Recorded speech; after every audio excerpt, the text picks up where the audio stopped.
তাৰিখে ৰাতিপুৱাই 1:40 এৰিবলগীয়া হ'ল।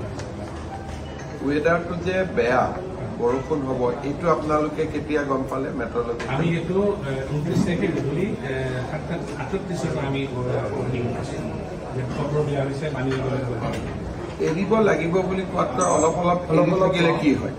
অলৰেডি আমি আমি পৰীক্ষা আছে তাত পানী নাই, গেট খুলি থোৱা নাই, কিন্তু পানী অলৰেডি ডাউন আছে, পানী বেছি নাই, সেইকাৰণে খুলিবলগীয়া হোৱা নাই, পানীটো আহিব। আমি 9 ঘণ্টা টাইম দি দিয়ালৈকে আমি 6 ঘণ্টা আগত বান কৰোঁ, তেনেকুৱালৈকে 9 ঘণ্টা। কথাটো অলপ টেকনলজিটো বুজিব দিয়ক। বৰষুণ ওপৰত পৰিব, আপোনালোকে কথাটো গম পায় যে অমুকটা বজাৰ পৰা বৰষুণ দিয়াৰ সম্ভাৱনা আছে। পানীটো যিখিনি আগত পানীটো ৰিজাৰ্ভিয়ৰ যিখিনি থাকে সেইখিনি আপোনালোকে খালী কৰি দিয়ে নে? মই বুজিলো, এৰাটো বুজিলো। যেতিয়া 6টা বজাত পানী প্ৰথম খুন্দাটো মাৰিছে, সেই সময়ত একেলগতে 6টা বজাত ছাডেনলি বহুত দূৰে পিক মাৰিছে, 1672লৈকে উঠিছে পানী। আমি ৰাতি এটালৈকে দিওঁ নহয়, আমি তেতিয়াই ৰিচিভ কৰিছোঁ, কিন্তু আমি গেটখন ঘপকৈ উঠাই দিওঁ। তলফালেতো আমি তেতিয়া 3 মিটাৰ 4.5 মিটাৰ 4 মিটাৰ 4.5 এনেকৈ গৈ তাৰমানে আপোনালোক আৰু আমাৰ মাজত কথাটো মই নাজানো, টেকনলজিৰ কাৰণে আপোনালোকে নোৱাৰে নে কি কৰে। আমাৰ আৰু আপোনালোকৰ মাজত কথাটো ক'ত নিমিলে যে পানীটো আহিলে ওপৰৰ পৰা আপোনালোকে প্ৰথম গম পালে যে পানীটো আহিব, আৰু পানীটো অহাৰ মিনিমাম আপোনালোকে 4-5 ঘণ্টা আগত গম পায়। সেইখিনি সময়ত ডিচিক ফোন এটা কৰি আমাৰ মানুহখিনিক এলাৰ্ট কৰিব লাগে যে আজি পানী কিন্তু মই পৰিৱেশটো আমি ভাল দেখা নাই, আপোনালোকে মানুহখিনিক আগতীয়াকৈ ৱাৰ্ণিং কৰক।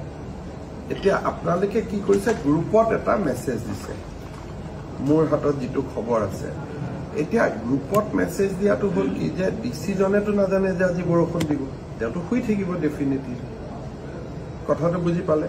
ধৰক আজি মই এতিয়া ঘৰৰ পৰা গ'লো 10টা বজাত, মই ঘৰ গৈ পালোঁ 10টা বজাত স্বাভাৱিক মানুহ শুই যায়, মইতো গম নাপাওঁ যে বৰষুণ আহিব, কিন্তু মোক কোনোবাই ক'ব লাগিব যে ছাৰ আজি কিন্তু আপুনি নুশুব, হেভি ফ্লাড আহি আছে, আমি হয়তো গেট খুলিবলগীয়া হ'ব পাৰে। তেতিয়াহ'লে ডিচিজনে কি কৰিব, তেওঁ লগে লগে মানুহখিনিক এলাৰ্ট কৰিব। এতিয়া আপোনালোকৰ হৈছে কি, ইউ প্ৰিপেয়াৰ ৰেকৰ্ডছ। স্পিৰিট আৰু লেটাৰৰ মাজত এটা বহুত ডাঙৰ গেপ থাকে। যদি আপোনাৰ আৰু ডিচিৰ, আপুনি মোক আকৌ এবাৰ কওক, কেইটাত আপুনি প্ৰথম গম পাইছিলে যে আজি পানীটো আহিব? আমি 29 তাৰিখে 7:30 মানত আমি 7:30 ডিচি আৰু আপোনাৰ এটা টেলিফোনিক কনভাৰ্চেশ্যন হ'ব লাগিছিলে, কথা কৈছিল নেকি? এতিয়া কথাটো হ'ল যে আপোনালোকৰ ৰঙানদীৰ পাৱাৰ প্লেণ্টত এজন ছিনিয়ৰ মানুহ ষ্টেচন আছে, যোনে নহওক, মেনেজাৰ হওক, এছিষ্টেণ্ট মেনেজাৰ হওক, MD হওক, DM হওক। তো 7:30 বজাত, কাৰণ এইবিলাক সদায় নহয়, বছৰত কোনোবা এটা দিনত কেতিয়াবা এনেকুৱা এটা পৰিৱেশৰ কনফ্ৰণ্টেশ্যন হয়। ডিচিক আপোনালোকে এটা 7:30 ফোন কৰিব লাগিছিল যে ডিচি ডাঙৰীয়া আজি কিন্তু আমাৰ অলপ ভয় লাগি আছে, পৰিৱেশটো আজি অলপ খেলি মেলি হ'ব পাৰে। এইটো বস্তু এটা পিছত টেকনিকেলি পৰীক্ষা কৰিব লাগিব যে পানীটো গ্ৰেজুৱেলি ওপৰত উঠি গ'ল, তেতিয়া আপোনালোকে খুলি দিলে। ৱেডাৰ আহোঁতেই like run off the system যে আহিছে, আমি লগে লগে এৰি দি আছো, মানে ৰিজাৰ্ভিয়ৰত আমি সোমাবই দিয়া নাই, পানীটো লগে লগে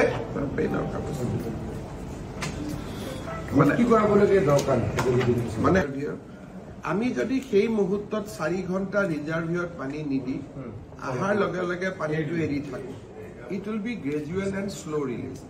আপোনালোকে কি কৰে, পানীটো আহে জমা হয়, যেতিয়া অভাৰফ্ল' হ'ব আৰম্ভ কৰে তেতিয়া আপোনালোকে এৰি দিয়ে।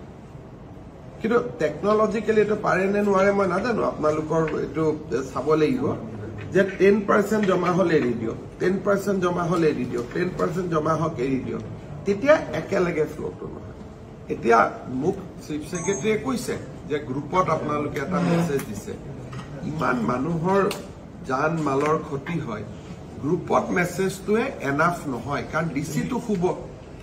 গোটেই বস্তুটো যদি আপুনি চাই যে অল দিজ আৰ মোবাইল আৰু হোৱাটছআপ, বাট ইয়াৰ ভিতৰত আপোনাৰ আৰু ডিচিৰ যোনে ইয়াত নবহক কিয় এই কথাটো মই যোৱাবাৰ যেতিয়া মই এবাৰ গৈছিলো ৰঙা নদীত তেতিয়াও আপোনালোকক কৈছিলো যে ডিসি আৰু আপোনালোকৰ মাজত এটা হটলাইন থাকিব লাগে তাৰ পিছত প্ৰসেসটো যে আজি কিন্তু পানী বৰ দুজন অসমীয়া মানুহে কথাহে পাতিব লাগে যে আজি বৰ পৰিৱেশটো বেয়া হ'ব অইনবাৰত কিন্তু মই অইনবাৰতকৈ বেছি বেয়া দেখিছো তেতিয়া ডিসিৰ দায়িত্ব ইয়াত হ'ল যে ফাৰ্ষ্ট ৱাৰ্নিং মেছেজ আপোনালোকে মেছেজটো কি বুলি দিয়ে কেনেকে দিয়ে কাৰণ বিভিন্ন সময়ত মেছেজ আহি থাকে যে আমাৰ ইণ্ডিয়ান মেট্ৰলজিকেলে প্ৰায়ে বৰষুণৰ মেছেজ দিয়ে কিন্তু বৰষুণ নহয় গতিকে মানুহৰ এটা ধাৰণা হৈ যায় যে এই মেছেজ বিলাকৰ কিমান কেজুৱেল মেছেজ ফোন কৰি ক'ব লাগে ভয়ানক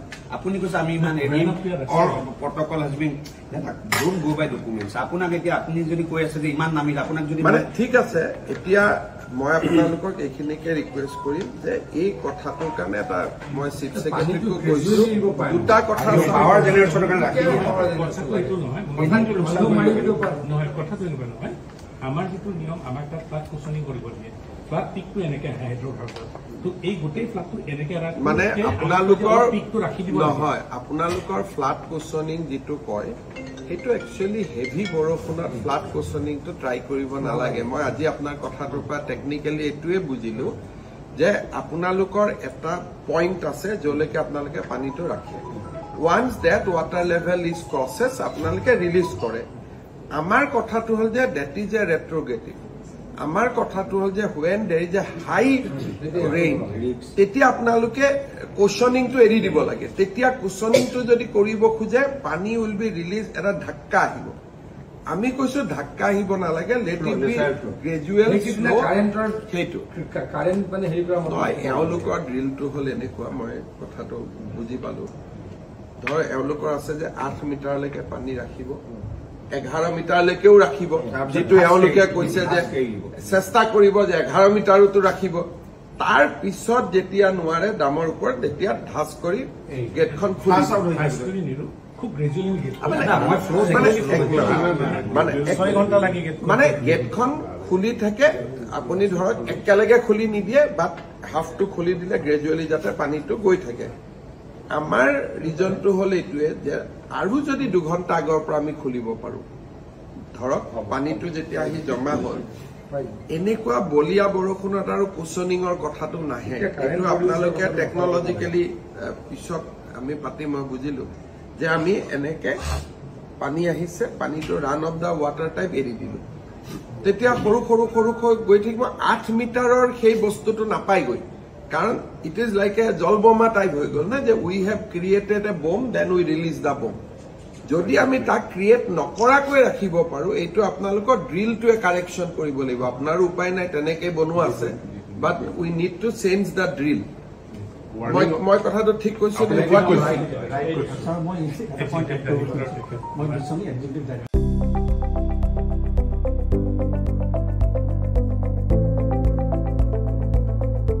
NB নিউজ সহজ সৰল ভাষাত নৱভাৰতৰ কথা।